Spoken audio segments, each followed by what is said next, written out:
छठ पूजा 2023 कौन है छठी मैया? जानिए इनसे जुड़ी पौराणिक कथा। नमस्कार दोस्तों, मेरे स्वास्तिक चैनल में आपका स्वागत है। आज के वीडियो में मैं छठ पूजा के पौराणिक कथाओं के बारे में बताऊंगी। अगर वीडियो पसंद आए तो लाइक, शेयर एंड सब्सक्राइब करें। तो चलिए आज का वीडियो शुरू करती हूँ। छठ पूजा भगवान सूर्य और छठी मैया की उपासना का पर्व माना जाता है। छठ पर्व के दौरान छठी मैया की पूजा के साथ साथ सूर्य देव को अर्घ्य दिया जाता है। हिंदू धर्म में छठ पूजा का त्योहार बड़े ही धूमधाम से बनाई जाती है। वैसे तो छठ पूजा की शुरुआत कार्तिक शुक्ल पक्ष की चतुर्थी तिथि से हो जाती है, लेकिन षष्ठी और सप्तमी तिथि पर छठी मैया और सूर्य देव की विशेष उपासना की जाती है। इस साल 17 नवंबर को छठ पूजा की शुरुआत हो रही है।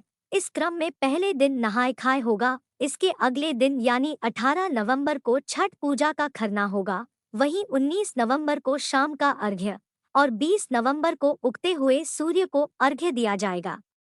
छठ पूजा का त्योहार बिहार, झारखंड और पूर्वी उत्तर प्रदेश समेत देश भर के कई हिस्सों में धूमधाम से मनाई जाती है। मान्यता है कि छठ व्रत करने से संतान सुखी और दीर्घायु होता है। इसके अलावा मान्यता यह भी है कि छठी मैया निःसंतानों की भी झोली भरती है।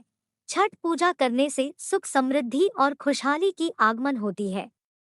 आइए जानते हैं कि छठी मैया कौन है और इनसे जुड़ी पौराणिक कथा क्या है। छठी मैया कौन है? धार्मिक ग्रंथों और पौराणिक कथाओं के मुताबिक छठी मैया ब्रह्मा जी की मानस पुत्री है। ये सूर्य देव की बहन भी मानी जाती है। छठ व्रत में छठी मैया की पूजा की जाती है, इसलिए इस व्रत का नाम छठ पड़ा। पौराणिक कथा के अनुसार ब्रह्मा जी ने सृष्टि की रचना करने के लिए खुद को दो भागों में बांटा, जिसमें दाएं भाग में पुरुष और बाएं भाग में प्रकृति का रूप सामने आया। माना जाता है कि सृष्टि की अधिष्ठात्री प्रकृति देवी के एक अंश को देवसेना कहा जाता है। चूंकि प्रकृति का छठा अंश होने की वजह से देवी का एक नाम छठी भी है, जिन्हें छठी मैया के नाम से जानते हैं।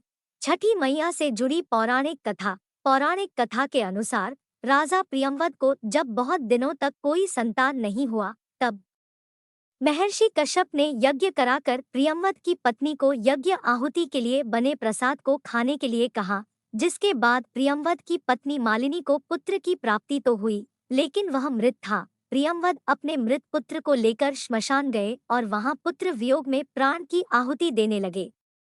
कहते हैं कि उसी वक्त ब्रह्मा जी की मानस पुत्री देवसेना प्रकट हुई और कहा कि वे छठी माता है और उनकी पूजा करने से पुत्र की प्राप्ति होगी। छठी माता के कहने पर राजा प्रियंवद ने वैसा ही किया, जिसके बाद उन्हें तेजस्वी पुत्र की प्राप्ति हुई। तब से कार्तिक शुक्ल षष्ठी के दिन छठी माता की पूजा शुरू हुई, जो आज तक जीवंत है। श्री राम और माता सीता ने भी रखा था छठ व्रत। पौराणिक मान्यताओं के अनुसार भगवान श्री राम और माता सीता ने भी छठ का व्रत किया था। कहा जाता है कि लंका पर विजय प्राप्त करने के बाद कार्तिक शुक्ल षष्ठी तिथि को माता सीता और भगवान श्री राम ने छठ का व्रत रखा था और सूर्य देव की पूजा की थी।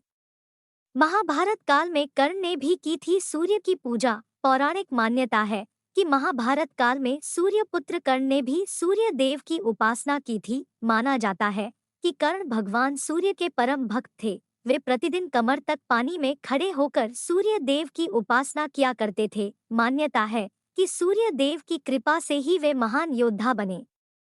आशा करती हूँ यह वीडियो आपको पसंद आई होगी। कृपया कर वीडियो को लाइक करें और नए हैं तो चैनल को सब्सक्राइब कर ले, ताकि इस तरह की इंफॉर्मेटिव एवं आध्यात्मिक वीडियो आपको हमेशा मिलता रहे।